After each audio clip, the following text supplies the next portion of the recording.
প্রথম বৌদ্ধ সম্মেলন। প্রথম বৌদ্ধ সম্মেলন হয়েছিল রাজগৃহতে। রাজগৃহতে প্রথম বৌদ্ধ সম্মেলন হয় এবং সভাপতি ছিলেন মহাকাশ্যপ। মহাকাশ্যপ ছিলেন এর সভাপতি এবং এটি হয়েছিল অজাতশত্রুর আমলে। হর্ষঙ্ক বংশীয় রাজা অজাতশত্রুর আমলে হয়েছিল। দ্বিতীয় বৌদ্ধ পরিষদ বা দ্বিতীয় বৌদ্ধ সম্মেলন, এটি হয়েছিল বৈশালীতে এবং এর সভাপতি ছিলেন সব্যকামী। এবং এটি কোন রাজার আমলে হয়েছিল? এটি হয়েছিল কালাশোকের আমলে। কালাশোক ছিলেন শৈশুনাগ বংশীয় রাজা। শৈশুনাগ বংশীয় রাজা কালাশোক। এই কালাশোক কাকবর্ণ নামেও পরিচিত আমরা জানি। তৃতীয় বৌদ্ধ সম্মেলন হয়েছিল পাটলিপুত্রেতে। পাটলিপুত্রে হয়েছিল এবং এর সময় যিনি ছিলেন সভাপতি, সেটা মোস্ট অফ অল কোনোদিন কোশ্চেনে আসেনি, তবুও তোমরা জেনে রাখো, শুনে রাখো, মোগলিপুত্র টিসা। ওকে, তো এখানে রাজা ছিলেন অশোক এবং অশোক মৌর্য বংশীয় ছিলেন, সেটা আমরা সবাই জানি। এবং চতুর্থ বৌদ্ধ সম্মেলন হয় শেষ বৌদ্ধ সম্মেলন। এই বৌদ্ধ সম্মেলন হয়েছিল কাশ্মীরেতে এবং এর সভাপতি ছিলেন বসুমিত্র। বসুমিত্র সভাপতি ছিলেন এবং কোন রাজার রাজত্বকালে হয়? এটা হয় কাশ্মীরে যখন হয়েছিল, এইভাবে মনে রাখবে, কনিষ্কের আমলে। কনিষ্কের আমলে। এবং এইখান থেকেই বৌদ্ধ ধর্মের যারা অনুগামী ছিল তারা ভাগে ভাগ হয়ে গিয়েছিল। সেটি হচ্ছে ফার্স্ট অফ অল হিনজান, আর একটা ভাগ হচ্ছে মহাযান। এই দুটি ভাগে কিন্তু বৌদ্ধদের যারা অনুগামী ছিল তারা ভাগ হয়ে গিয়েছিল। Welcome to BCS. দেখো, আমরা ইতিহাসের একটা এমসিকিউ সিরিজ স্টার্ট করছি, যেখানে শুধুমাত্র এমসিকিউ নিয়েই আলোচনা আমরা করব না, তার গুরুত্বপূর্ণ তথ্য জানার সাথে সাথে আমরা এমসিকিউ সলভ করে যাব। এই সিরিজটা তোমাদের জন্য খুবই হেল্পফুল হবে আশা করছি, বিশেষত ক্লার্কশিপ, ফুড এসআই, এই সমস্ত পরীক্ষার জন্য তো অবভিয়াসলি খুবই হেল্পফুল হবে। তো আজকে আমাদের এই সিরিজের ফার্স্ট যে ক্লাসটা থাকছে, সেই ক্লাসের প্রথম টপিক হচ্ছে বুদ্ধিজম। বুদ্ধিজম নিয়ে কিছু এমসিকিউ আমরা আলোচনা করব। আমরা প্রত্যেকেই জানি বৌদ্ধ ধর্মের প্রতিষ্ঠাতা হলেন গৌতম বুদ্ধ। তো তার বিষয়ে ফার্স্ট অফ অল আমরা কিছু তথ্য জেনে নেব, তারপর অন্যান্য এমসিকিউর দিকে আগাবো। ওকে, গৌতম বুদ্ধ। গৌতম বুদ্ধের প্রকৃত নাম বা ছোটবেলায় তার নাম ছিল কিন্তু সিদ্ধার্থ। তার গৌতম নাম বা গৌতম বুদ্ধ নাম তার ছিল না। তার যে বুদ্ধ নামটা এসেছে, এই যে বুদ্ধ নামটা, এই বুদ্ধ নামটার মানে কিন্তু হচ্ছে পরম জ্ঞানী। যার পরম জ্ঞান আছে বা যিনি পরম জ্ঞান লাভ করেছেন, তিনি বোধি লাভের পর এই নামটা নিয়েছিলেন। তার আর একটা নামও আছে আমরা জানি, সেটি হলো তথাগত। তথাগত যে নামটা, এইটার মানে হচ্ছে যিনি পরম জ্ঞানের সন্ধান পেয়েছেন। এবার তিনি যে বুদ্ধ বা বোধি লাভ করলেন, এই বোধি লাভটা তিনি কোথায় করেছিলেন? এই বোধি লাভটা তিনি করেছিলেন 35 বছর বয়সেতে উরুবিল্ল নামক এক স্থানে, নৈরঞ্জনা নদীর তীরে। এই নৈরঞ্জনা নদীর যে তীরটা, এই যে তথ্যটা, এটা কিন্তু খুব ভালোভাবে মনে রাখবে। এটা কিন্তু বিশেষত ডাব্লিউবিসিএস পরীক্ষাতে আসেই, মাঝে মধ্যেই এসে থাকে। এবং অশ্বত্থ বৃক্ষের নিচে দীর্ঘ প্রায় 1 মাসের মতো তিনি ধ্যান করেছিলেন, বা এইটাকে অনেকে 49 ডেজও ধরে। তো এইভাবে এই ধ্যান করার পর তিনি বোধি বা দিব্য জ্ঞান লাভ করেছিলেন, যার জন্য তার নাম হয়েছিল বুদ্ধ বা পরম জ্ঞানী। আজকে আমরা সেই বুদ্ধদেবেরই নিয়ে কিছু কোশ্চেন আলোচনা করব। তার বাবা ছিলেন শুদ্ধোধনা। এবং মা ছিলেন মায়া দেবী। তিনি নেপালের লুম্বিনীতে কপিলাবস্তু নগরে জন্মগ্রহণ করেছিলেন। ফার্স্ট কোশ্চেন দেখে নাও, বৌদ্ধ ধর্মের প্রতিষ্ঠাতা কে? তো আমরা জানি যে বৌদ্ধ ধর্মের প্রতিষ্ঠাতা হলেন গৌতম বুদ্ধ। তো রাইট অ্যান্সার হয়ে যাবে option number B, Gautam Buddha. Next question, 2 number question, Gautam Buddha কখন জন্মগ্রহণ করেছিলেন বা কবে জন্মগ্রহণ করেছিলেন? এটা রাইট অ্যান্সার হয়ে যাবে গৌতম বুদ্ধ জন্মগ্রহণ করেছিলেন 563 বিসিতে। একটু আগে আমরা জানলাম যে নেপালের লুম্বিনীতে কপিলাবস্তু নগরে, ঠিক আছে, কপিলাবস্তু নগরে তিনি জন্মগ্রহণ করেছিলেন 563 বিসিতে। তো রাইট অ্যান্সার হয়ে যাবে অপশন নাম্বার এ। নিচের মধ্যে কে এশিয়ার আলো নামে পরিচিত? এই কোশ্চেনটা খুব গুরুত্বপূর্ণ কোশ্চেন, বারবার পরীক্ষাতে এসেছে। Light of Asia, light of Asia নামে খ্যাত কিন্তু ভগবান Buddha. Light of Asia, right answer হয়ে যাবে option number B. Next question, Alara Kalama কে ছিলেন? আলারা কালামা কে ছিলেন? অপশন এ বুদ্ধের শিষ্য, নাকি অপশন বি একজন বিশিষ্ট বৌদ্ধ ভিক্ষু, নাকি অপশন সি বুদ্ধের সময় একজন রাজা, না অপশন ডি বুদ্ধের একজন শিক্ষক? তো এখানে রাইট অ্যান্সার হয়ে যাবে আলারা কালামা ছিলেন একজন ঋষি, সেই ঋষির শিষ্যত্ব গ্রহণ করেছিলেন কিন্তু বুদ্ধদেব। তো রাইট অ্যান্সার হয়ে যাবে বুদ্ধের একজন শিক্ষক, অর্থাৎ অপশন ডি আলারা কালামা ছিলেন বুদ্ধের একজন শিক্ষক। নেক্সট কোশ্চেন, গৌতম বুদ্ধ কোথায় তার প্রথম উপদেশ প্রদান করেছিলেন?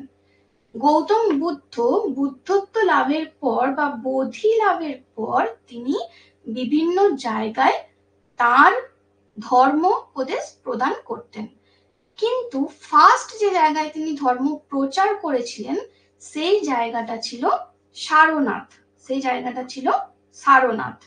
এখানে তিনি 5 জন শিষ্যের কাছে পরিচিত, তার পরিচিত 5 জন শিষ্যের কাছে তিনি প্রথম ধর্ম উপদেশ দান করেছিলেন। আর এই যে ধর্মের উপদেশ তিনি দান করেছিলেন, এই উপদেশ দান করাটাকে, এটাকে কিন্তু বলা হচ্ছে ধর্মচক্র প্রবর্তন। ধর্মচক্র প্রবর্তন, এই ধর্ম প্রচারের যে নিয়মটা বা ধর্ম প্রচারের যে রিচুয়ালটা, এটার নাম হচ্ছে ধর্মচক্র প্রবর্তন। তো কোথায় হলো তাহলে? রাইট অ্যান্সার হয়ে গেল অপশন সি সারনাথ। এই সারনাথ কাশীর নিকট অবস্থিত। ওকে, নেক্সট কোশ্চেন দেখো, একটু আগে আমরা জানলাম ধর্মচক্র প্রবর্তন অনুষ্ঠান সম্পাদিত হয় কোথায়?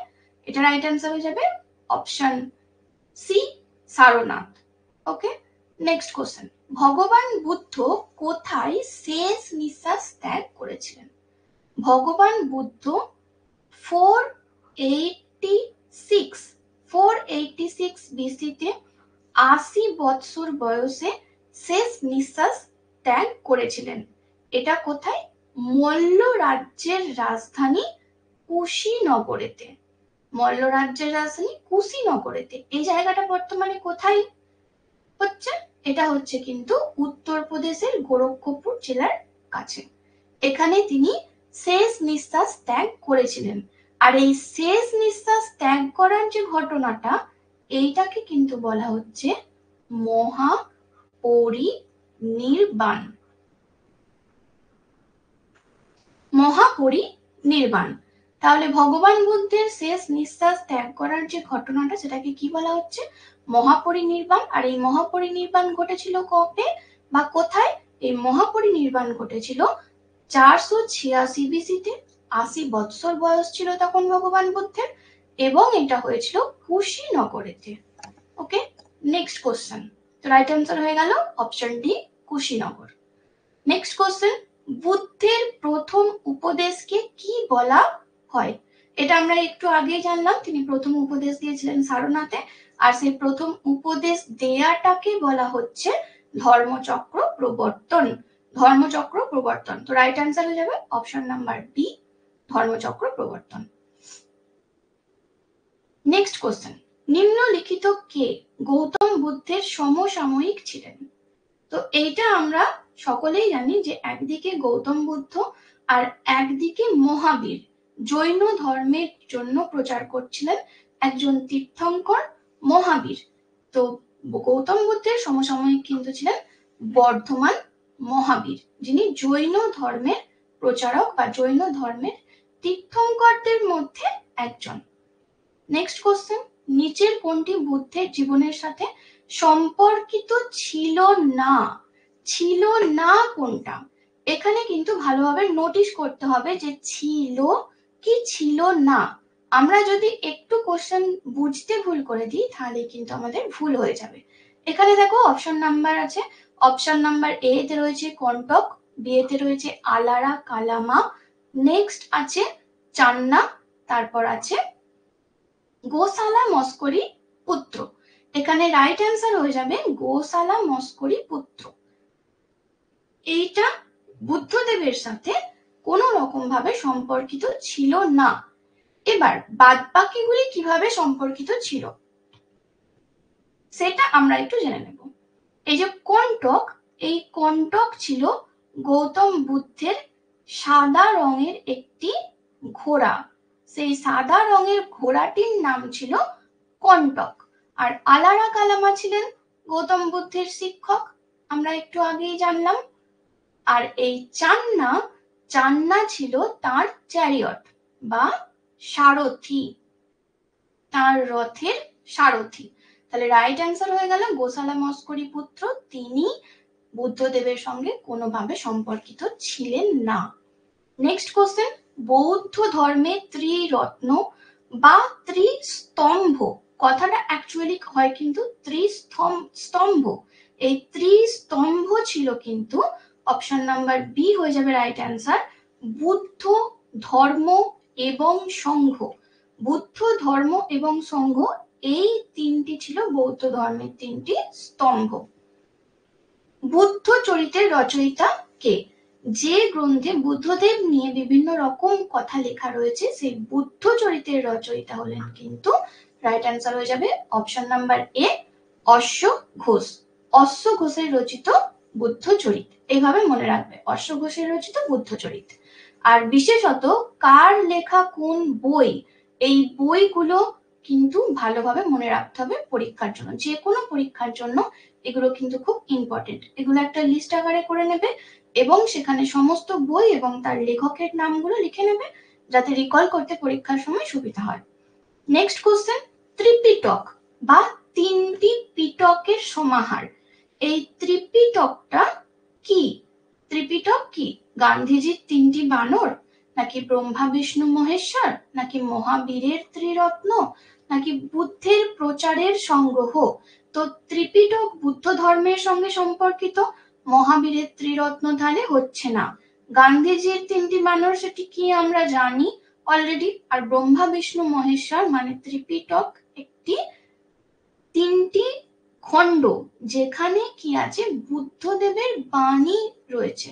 তাহলে রাইট অ্যান্সার হয়ে যাবে অপশন নাম্বার ডি, বুদ্ধের প্রচারের সংগ্রহ। এই ত্রিপিটক বা তিনটি পিটক কি কি? একটি হলো সুত্ত পিটক, একটি হলো বিনয় পিটক, আর একটি হলো অভিধর্ম পিটক। অভিধর্ম পিটক। এবার এই তিনটি পিটকে কিন্তু তিন ধরনের তথ্য রয়েছে। এই সুত্ত পিটকে কিন্তু মেনলি রয়েছে ধর্মের বিবরণ বা ধর্মের বিবরণ, বুদ্ধের উপদেশাবলী রয়েছে।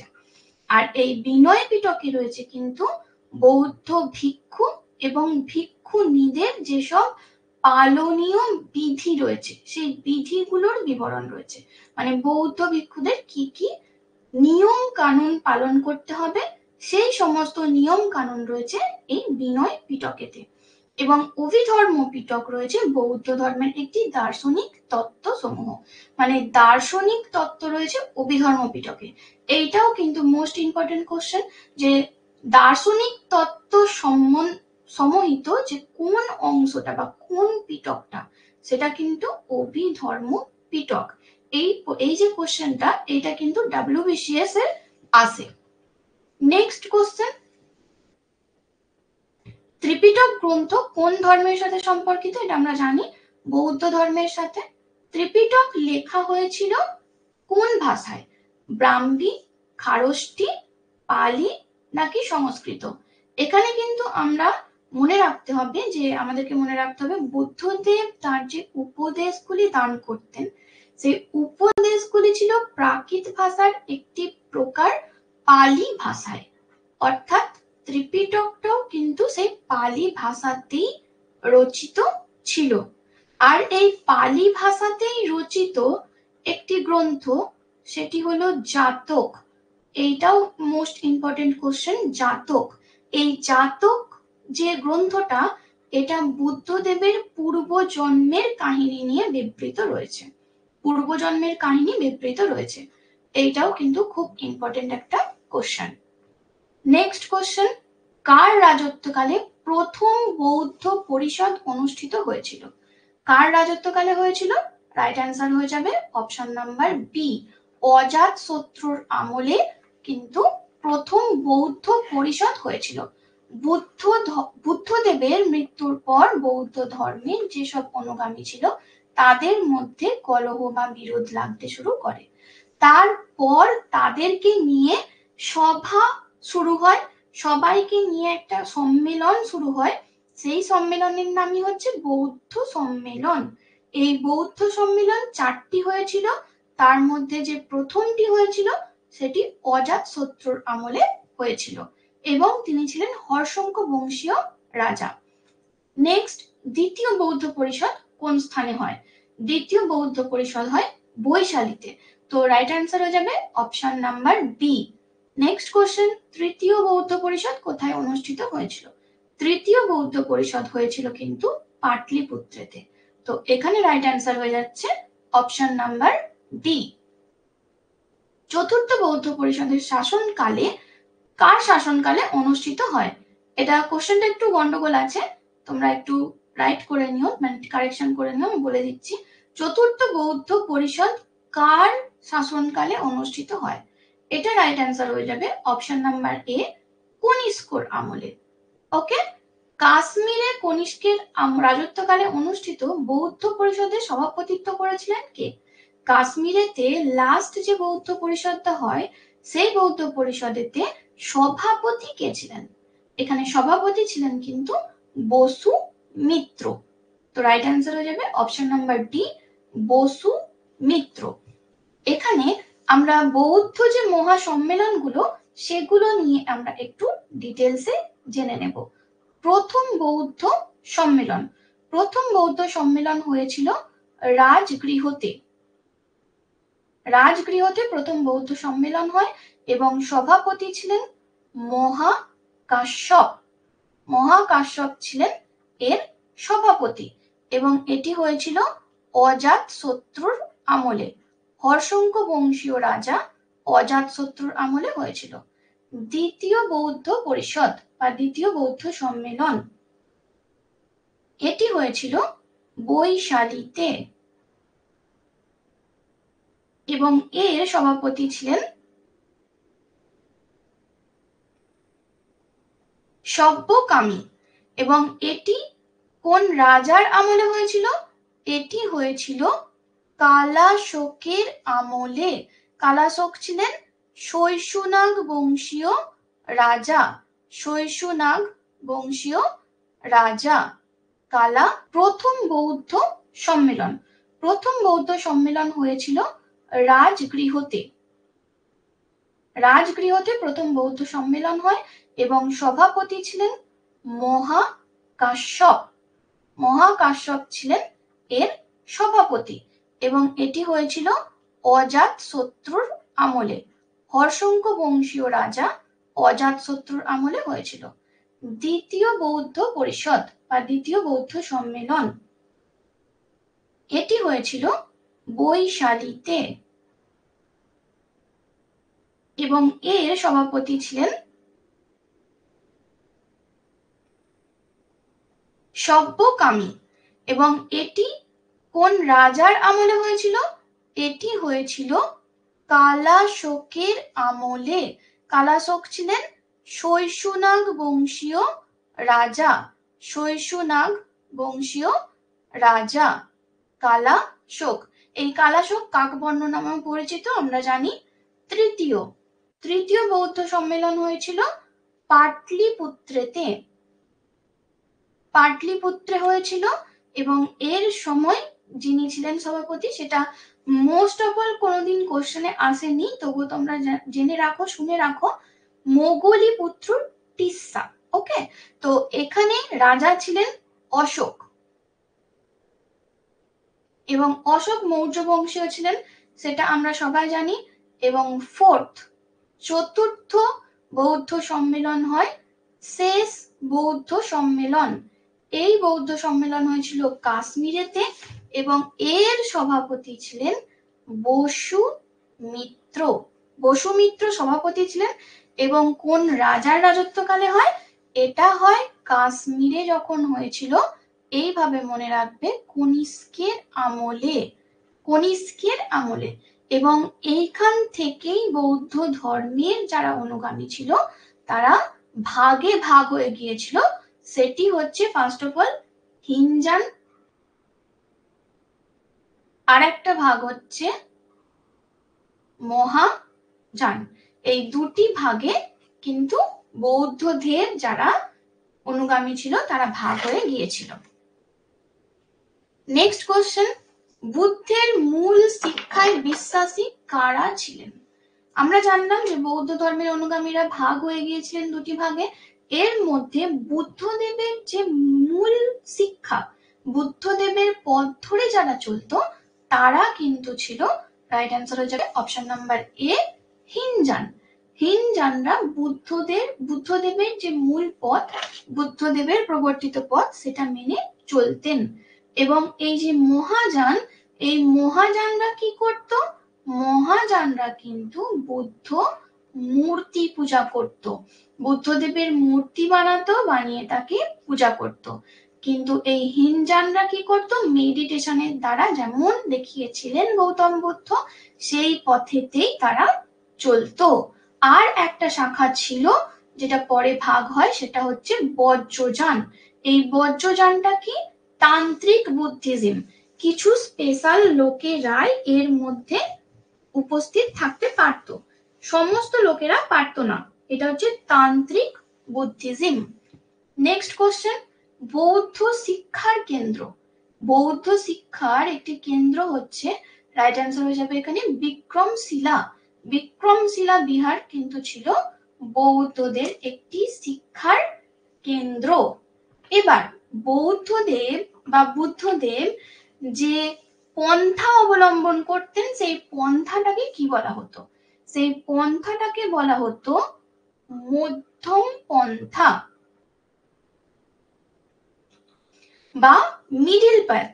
ঠিক আছে, তিনি চরম তপস্বিতাতে বিশ্বাসী ছিলেন না, আবার চরম আসক্তির থেকেও তিনি দূরে থাকতে বলতেন।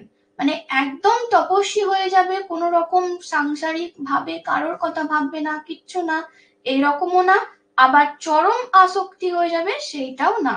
তাই মাঝামাঝি একটা জায়গা বা মাঝামাঝি একটা পন্থা তিনি অবলম্বন করতেন, সেই জন্য সেটাকে বলা হতো মধ্যম পন্থা। আর তিনি বুদ্ধদের আসক্তি বিনাশের জন্য, মানুষের ইহ জীবন ত্যাগ করে পরজীবনে যাওয়ার জন্য কি করতে হতো, বা মুক্তি পাওয়ার জন্য বুদ্ধদেব কি ভাবতেন, যে এই জীবনে যদি এই সমস্ত আসক্তি, মোহ মায়া ত্যাগ করা যায়, তাহলে আমরা মোক্ষ লাভ করতে পারবো। মানে এই জন্মচক্র আবর্তন থেকে আমরা মুক্তি পেয়ে যাব। এই মুক্তি পাওয়ার জন্য তিনি 8টি পথকে অবলম্বন করার কথা বলতেন। এই 8টি পথকে বলা হতো অষ্টাঙ্গিক মার্গ। এই 8টি পথকে বলা হতো অষ্টাঙ্গিক মার্গ। এই অষ্টাঙ্গিক মার্গ বা 8টি পথ কি কি? সৎ বাক্য বলা, সৎ কার্য করা, সৎ জীবন যাপন করা, সৎ চেষ্টা করা, সৎ চিন্তা করা, সৎ সংকল্প নেওয়া, সৎ দৃষ্টি রাখা এবং সম্যক সমাধি। তো আজকের ক্লাসটা এই পর্যন্তই। নেক্সট ক্লাসে আমরা নেক্সট কোনো চ্যাপ্টার নিয়ে বা নেক্সট কোনো টপিক নিয়ে এমসিকিউ সিরিজ রাখবো। আজকে আমরা যে এমসিকিউ সিরিজটা করলাম তার মধ্যে এই 22টা কোশ্চেনের মধ্যে তোমাদের কতগুলো জানা ছিল, বা আমরা মাঝে মাঝে যে তথ্যগুলো জানলাম তার মধ্যে কি তোমাদের কতগুলো জানা ছিল সেগুলো তোমরা একটু কমেন্ট করে জানাও।